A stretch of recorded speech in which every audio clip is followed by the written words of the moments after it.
ऋग्वेद का स्तोत्र भाष्य प्रथम मंडल 168वां श्लोक। हर कर्म में तुम्हारा मन का संभाव सेवा करने में त्वरा करने वाला है।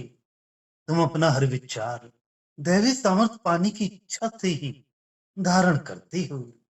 आकाश एवं पृथ्वी की सुस्थिति के लिए तथा सबके पूर्ण रक्षण के लिए अच्छे प्रशंसनीय मार्गों से अपनी ओर आकर्षित करता हूँ, जो सुरक्षित स्थानों के समान सबको सुरक्षित रखते हैं और जो अपनी निजी स्फूर्ति से कार्य करते हैं और अपने बल से युक्त होने के कारण शत्रुओं को हिला देते हैं। वे अन्न प्राप्ति तथा स्वप्रकाश के लिए ही सब तरह से जन्मे होते हैं। वे जल की तरंगों के समान हजारों लोगों को प्रिय होते हैं। वे पूज्य गौ तथा बैलों के समान हमारे समीप रहे, निचोड़े हुए पिए हुए हृदय में जाकर तृप्ति करने वाले सोमरस के समान पूज्य मानवों के समान ही जो वीर पुरुष राष्ट्र में रहते हैं। उनके कंधों पर लाठियों को ले चढ़ाई करने वाली सेना के समान हथियार विद्यमान हैं। उसी प्रकार उनके हाथों में अलंकार तथा तलवार भी भली प्रकार धरे हुए हैं। स्वयं ही कर्म में निरत होने वाले वे वीर द्युलोक से अनायास ही नीचे आए हुए हैं। हे अमर वीरों, तुम अपने घोड़े से घोड़ों को प्रेरित करो।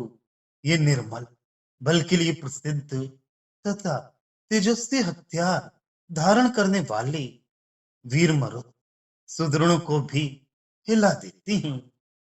हे आयुधों से विराजमान वीर मरुतों, तुम अन्न के लिए बहुत प्रेरणा करने वाले हो।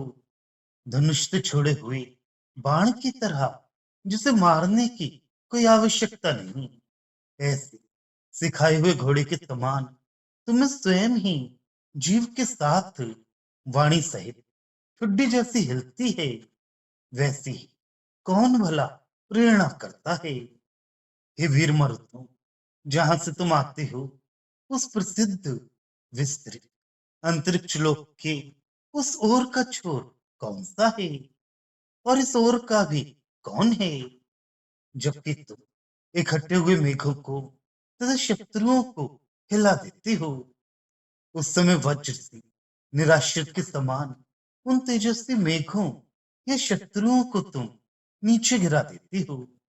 हे वीर मरुतो, तुम्हारी देन के समान ही तुम्हारी कृपा भी बलवान सुख देने वाली तेजस्वी विशेष फल देने वाली शत्रु दल को चकनाचूर करने वाली तथा कल्याणकारक है। जनता को संतुष्ट करने वाले धनाढ़ पुरुष की दी हुई दक्षिणा के समान विशेष दिलाने वाली और दैवी शक्ति के समान शत्रु से जूझने वाली है। जब ये वीर रथ के पहियों से मेघ सदृश गर्जना प्रवर्तित कर देती हैं, तब नदियां बौखला उठती हैं। जिस समय वीर मरुत जल बरसाने लगती हैं, तब धरती पर बिजलियां मानो हंसती हैं। ऐसा जान पड़ता है मातृभूमि ने बड़े भारी संग्राम के लिए गतिमान वीर मरुतों का तेजस्वी सैन्य उत्पन्न किया। वे इकट्ठे होकर हलचल करने वाले वीर बड़ी शक्ति प्रकट कर चुके। तदुपरांत उन्होंने अन्न देने वाली अपनी धारक शक्ति को ही चतुर्दिक देख लिया।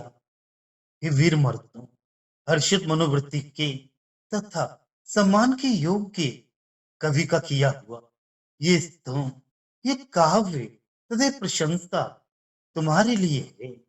ये सारी सराहना हमारे अन्न के साथ तुम्हारे शरीर की वृद्धि करने के लिए तुम्हें प्राप्त हो। उसी प्रकार हम अन्न बल तथा शीघ्र विजय प्राप्त करें। भावार्थ, वीरों के मन की संतुलित दशा ही उन्हें हर शुभ कार्य में प्रेरित करती है, स्फूर्ति प्रदान करती है। वे ख्याल करते हैं कि दैवी शक्ति पाकर सब लोगों की सुस्थिति एवं सुरक्षा के लिए ही उसका उपयोग करना चाहिए। इसलिए ऐसे महान वीरों को अपने अनुकूल बनाना चाहिए। स्वयं प्रेरणा से ही वीर सैनिक जनता का संरक्षण करने के लिए आगे आते हैं।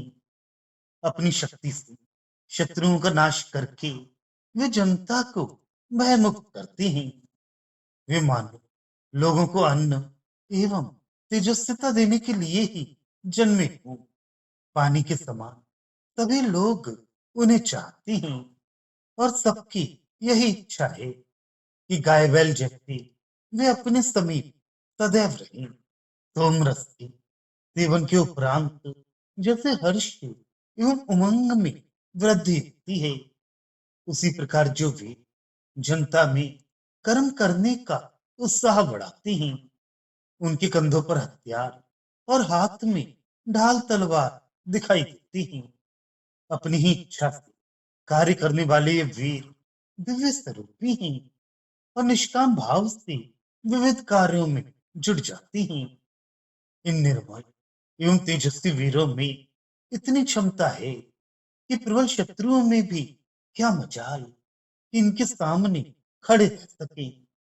वीर सैनिक अन्न की वृद्धि के लिए बहुत प्रयत्न करते हैं। धनुष से छोड़ा हुआ तीर जैसे ठीक पहुंच जाता है, या भली भांति सिखाया हुआ घोड़ा जैसे ठीक चलता रहता है, वैसे ही तुम जो कार्यभार उठाती हो उसे अच्छी तरह निभाती हो। भला इसमें तुम्हें अंतः प्रेरणा कैसे मिलती होगी? महान तथा असीम अंतरिक्ष में तुम आते हो और बादलों तथा दुश्मनों को विचलित करते हो एवं निराधारों के समान उन्हें नीचे गिरा देते हो।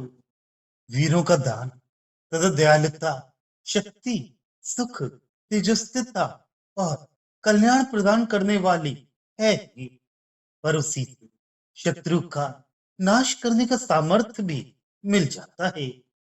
इन वीरों का रथ चलने लगे तो मेघों की दहाड़ सी सुनाई पड़ती है और नदियों को पार करते समय जल प्रवाह में भारी खलबली मच जाती है।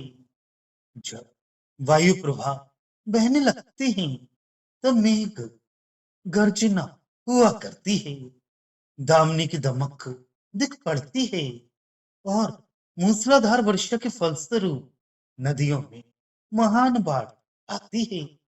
शत्रु से जूझने के लिए मातृभूमि की प्रेरणा से वीरों की प्रचंड सेना अस्तित्व में आ गई। एकत्रित बनकर शत्रु पर टूट पड़ने वाले इन वीरों ने युद्ध में बड़ी भारी शक्ति प्रकट की और उन्होंने देखा कि उस शक्ति में अन्न का सृजन करने की क्षमता थी। उच्च कोटि की कवि का बनाया हुआ ये काव्य तथा ये अन्न इन शेष वीरों का उत्साह बढ़ाने के लिए उन्हें प्राप्त हो और हमें अन्न, सामर्थ्य तथा विजय मिले।